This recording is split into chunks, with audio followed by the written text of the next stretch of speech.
notre frère Thierry Ostrini du groupe EXO. Maintenant, il est en train de faire la musique à part. Je voudrais quand même avoir ses impressions. Mon frère Thierry, qu'as-tu comme impression de venir ici en Israël? Ça correspond aussi à une phase dans ma vie où justement je fais confiance à Dieu pour me conduire dans des nouvelles destinées. Comme on dit, les voies du Seigneur, il nous les fait connaître. Et le fait d'être à Jérusalem ici, en Israël, qui est la terre promise, je pense qu'il y a un aspect symbolique. Ça on le vit tous, parce qu'on a entendu parler d'Israël, on a entendu parler de Jérusalem, la ville de paix, etc. C'est la ville aussi où le Seigneur a marché. Donc, outre l'aspect symbolique, je pense que le fait d'être en terre promise ici, c'est une manière que Dieu a d'exprimer dans ma vie le fait qu'il a ouvert les eaux du Jourdain. J'ai traversé par la foi parce que ça correspond à mes prières depuis des semaines et des mois, et que maintenant je suis dans la terre promise qui est la terre, comme son nom l'indique, des promesses. Donc il y a un aspect spirituel, ça c'est plus important que la symbolique, c'est que maintenant en étant ici, Dieu parle à mon cœur et Dieu est en train de me dire voilà, va avec la force que tu as, comme il a dit à Josué. Donc je pense qu'il est temps pour chacun d'entre nous d'entrer dans la destinée que Dieu a prévue pour lui. Et c'est une relation individuelle avec Dieu et qu'il est temps de marcher. Ça correspond aussi à ce changement par rapport à EXO, où j'étais avec cette équipe-là. Et eux continuent aussi. Et chacun a un appel particulier en ce moment et chacun obéit à Dieu. Donc voilà, le Seigneur m'a signifié un retrait. Je l'ai obéi, c'était en mars. Et maintenant, me voici à Jérusalem. Ce n'était pas du tout prévu à l'époque. En fait, c'est concrètement EXO qui était appelé à être ici. En fait, eux sont tournés maintenant en Europe et c'est moi qui suis ici. Sur la terre promise. Donc j'attends beaucoup du futur aussi. C'est juste une étape aussi pour moi.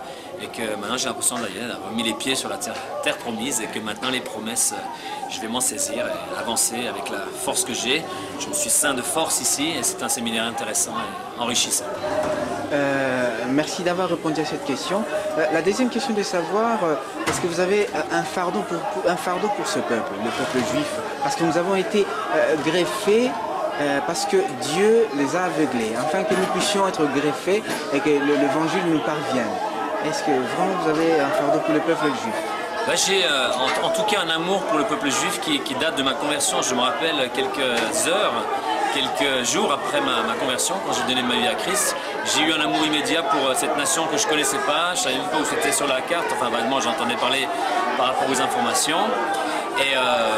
Et donc, par rapport aux Juifs, le fardeau que j'ai, c'est que j'ai pris conscience, cette semaine en particulier, qu'en effet, nous avons été greffés sur quelque chose qui est antécédent même à la conception de l'Église, qui est pourtant l'épouse du Christ. Ça, j'en suis convaincu. L'épouse du Christ, pour moi, c'est la constitution des pierres vivantes, donc, qui est constituée par tous les croyants. Donc ici, on va dire, l'expression trouve sa forme dans les Juifs messianiques.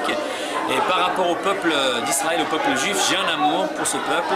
Le fardeau que j'ai, c'est plus par rapport à l'Église, qu'on comprenne que l'initialisation, la priorité, c'est de comprendre les plans de Dieu par rapport à Israël. C'est ce que je pense là, en étant ici, c'est très frais, donc j'en fais pas une doctrine, mais c'est ce que je découvre, c'est qu'en gros, j'ai toujours eu le concept que nous avions à apporter quelque chose aux Juifs pour les aider par rapport à une situation géopolitique ou par rapport même à ce que fait Dieu dans nos églises, parce que j'étais ignorant de ce qui se passe ici, et je réalise qu'ici, ils ont beaucoup à recevoir, mais ils ont surtout beaucoup à donner, parce que l'ancrage de notre foi est dans cette terre, dans cette nation.